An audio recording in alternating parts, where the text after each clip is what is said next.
हरे कृष्णा।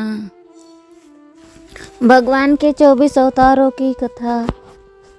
तो भगवान के 24 अवतारों में से अभी तक हमने 2 कथा का श्रवण किया है, मत्स्य अवतार और 12 अवतार।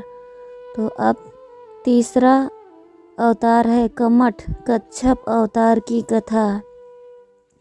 जब दुर्वासा जी ने साप से इंद्र सहित तीनों लोग श्री रहित हो गए, तब इंद्रादि ब्रह्मा जी की शरण में गए। ब्रह्मा जी सबको लेकर अजित भगवान के धाम को गए और उनकी स्तुति की। भगवान ने उनको यह युक्ति बताई कि दैत्य और दानव के साथ संधि करके मिलजुल कर क्षीर सिंधु को मथने का उपाय करो। मंदराचल को मथानी और वासुकी नाग को नेति बनाओ। मंथन करने पर पहले कालकूट निकलेगा, उसका भय ना करना, और फिर अनेक रत्न निकलेंगे, उनका लोभ ना करना। अंत में अमृत निकलेगा, उसे मैं युक्ति से तुम लोगों को पिला दूंगा। देवताओं ने जाकर दैत्यराज बाली महाराज से संधि कर ली। अब देवता और दैत्य मंदराचल को उखाड़ कर ले चले, परंतु थक गए। जब भगवान प्रकट होकर उसे उठाकर गरुड़ पर रखकर सिंधु तट पर पहुँचे, वासुकी अमृत के लोभ से नेति बने। जब समुद्र मंथन होने लगा, तब बड़े बड़े देवता और असुरों के पकड़े रहने पर भी अपने भार की अधिकता और नीचे कोई आधार न होने के कारण मंदराचल समुद्र में डूबने लगा। इस प्रकार अपना सारा कराया मिट्टी में मिलते देखकर सबों का मन टूट गया। उस समय भगवान ने यह देखकर कि यह सब विघ्नराज गणेश जी की करतूत है, उन्होंने हंसकर कहा, सब कार्यों के प्रारंभ में गणेश जी की पूजा करनी चाहिए। सो तो हम लोगों ने बिल्कुल भुला दिया। बिना उनकी पूजा के कार्य सिद्ध नहीं होता। अब उन्हीं की पूजा करनी चाहिए। लीलामय भगवान की लीला है, वे स्वयं सर्वसमर्थ हैं, परंतु कार्यारंभ में गणेश जी की अग्र पूजा की मर्यादा जो बांध रखी है, उसका पालन करने के लिए जब देवताओं और दैत्यों को यह परामर्श दिया, तो सभी लोग उधर श्री गणेश जी की पूजा में लगे। इधर भगवान ने तुरंत अत्यंत विशाल एवं विचित्र कच्छप का रूप धारण कर समुद्र में प्रवेश करके अपनी 1,00,000 योजना वाली पीठ पर मंदराचल पर को उठा लिया। केशवधीरता कच्छप रूपा, जयो जगदीश हरे,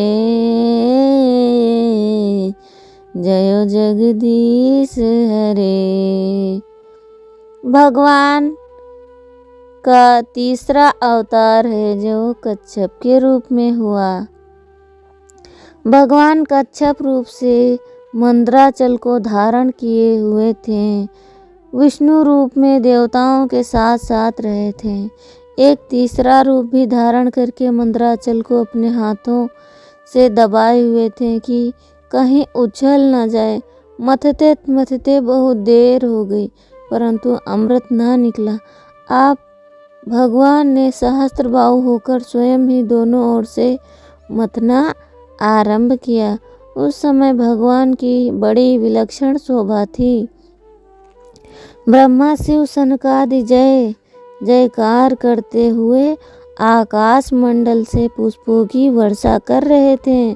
उन लोगों की ध्वनि मिलाकर समुद्र भी भगवान का जय जयकार कर रहा था।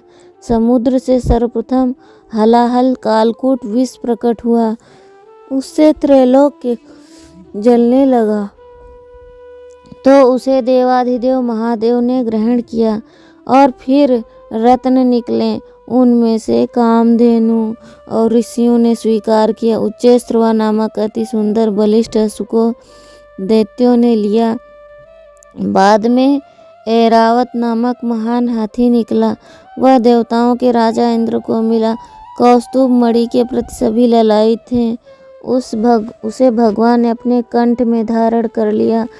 कल्पवृक्ष बिना किसी की अपेक्षा किए स्वर्ग में चला गया। अप्सराएं भी स्वेच्छा से स्वर्ग को ही प्रस्थान कर गईं। भगवती लक्ष्मी ने अपने ओर से उदासीन रहने पर सर्वगुण संपन्न भगवान विष्णु को वरण किया। वारुणी देवी को दैत्यों ने बड़े चाव से लिया। धनुष तो किसी से भी उठा ही नहीं। तब भगवान विष्णु ने उसे धारण किया। चंद्रमा को अनंत आकाश विचरण के लिए दिया गया। दिव्य शंख जो भगवान ने स्वीकार किया।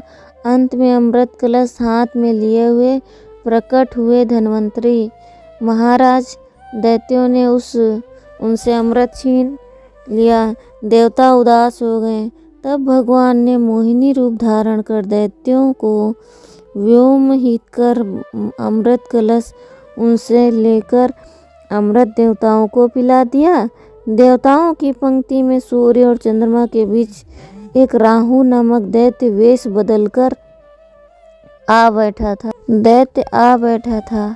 उसे अमृत पिलाया जा रहा था कि चंद्रमा और सूर्य ने बतला दिया और तुरंत ही भगवान के चक्र ने उनका सिर धड़ से अलग कर दिया। परंतु कुछ अमृत उसे मिल चुका था, अतः सिर कटने पर भी मरा नहीं। इसीलिए उसे ग्रहों में स्थान दिया गया। राहु अब भी सूर्य चंद्रमा से बदला लेने के लिए उनके पर्व अमावस्या और पूर्णिमा पर आक्रमण करता है, जिसे ग्रहण करते कहते हैं। देवताओं ने अमृत पी ही लिया था, भगवान का आश्रय था ही, अतः अब की बार संग्राम में विजय देवताओं की हुई थी।